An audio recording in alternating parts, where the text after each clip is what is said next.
I will be doing the Coca-Cola company, specifically the Coca-Cola brand. And I'll just be going over how Coca-Cola is not just a soft drink. They are by far one of the biggest and most recognizable companies on the planet, and how they own very many billion-dollar companies as well, because they are the parent company. And in this assignment, I will be going over just the marketing strategies they use, as well as collaborations they've done, and how they are in franchises and establishments like restaurants. So before we get into the assignment, here's a little brief history about Coca-Cola. The original inventor of the drink Coke before it became the most profitable non-electronic brand is John S. Pemberton, a pharmacist based out of Atlanta who had his own chemical company. He's the one that created the formula for the original taste of Coke. He based the soft drink off cocaine from the coca leaf and the caffeine-rich extracts from the cola nut. The cocaine was removed from Coca-Cola's formula in 1903 when the rights were sold to the company to the next owner. The first slogan of the company is delicious and refreshing, as it would change many times over the years trying to get the perfect slogan to be more memorable and thoughtful. And less about the drink and just more about having good times and sharing memories with loved ones.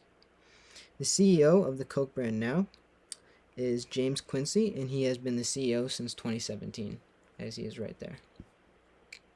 And that's John S. Pemberton, the original inventor. That's a photo of him. The Coca-Cola brand is way more than just Coke itself. It's the biggest competitor in the market of just soft drinks, beverages in general, owning a majority of the big brands, as you can see, like Sprite, Minute Maid, Schweppes, very famous products. They have a majority of projects ranging from water, orange juice, iced tea, and milk, and just other beverages in general.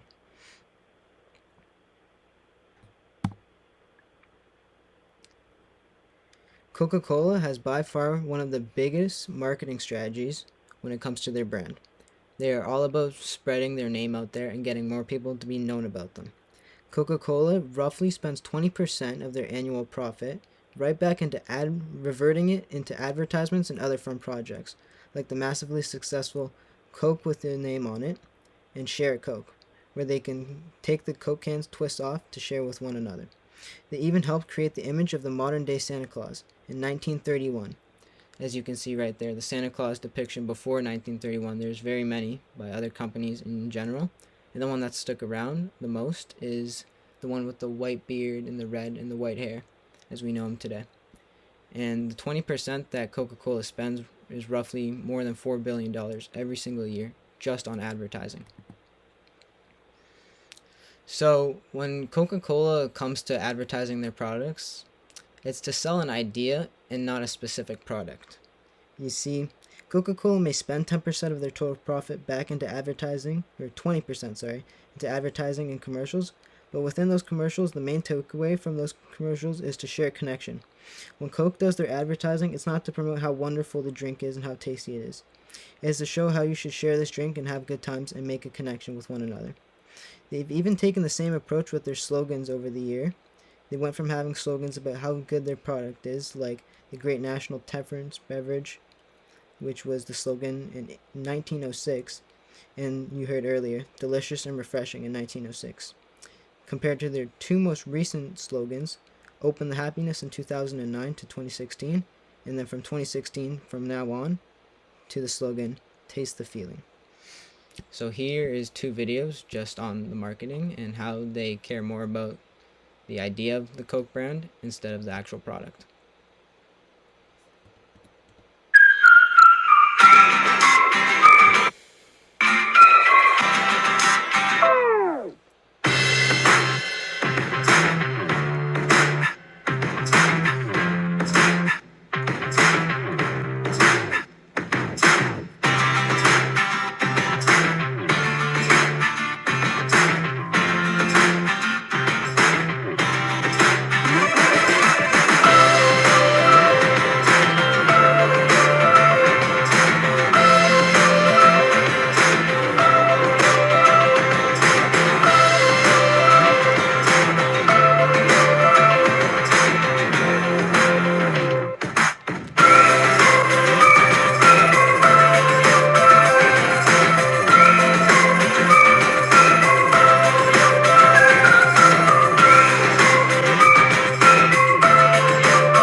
So that was just a video of people seeing the reaction of how it twists off into two different Coke cans and just to share it.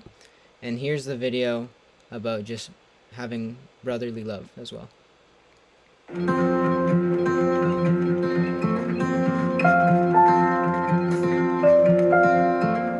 Hey, brother, there's an endless road to rediscover. Hey, brother, know the world is sweet, but blood is thicker.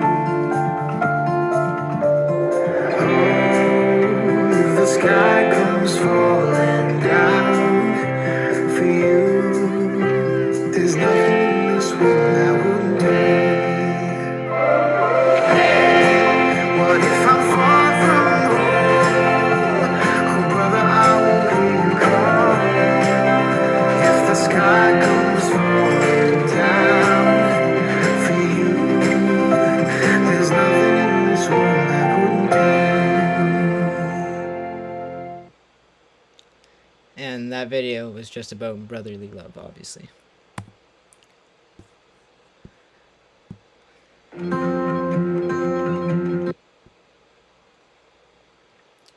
So Coca-Cola is not new to doing collaborations because they've done lots of other non-beverage related things to put their name out in the world and just to collaborate with other companies.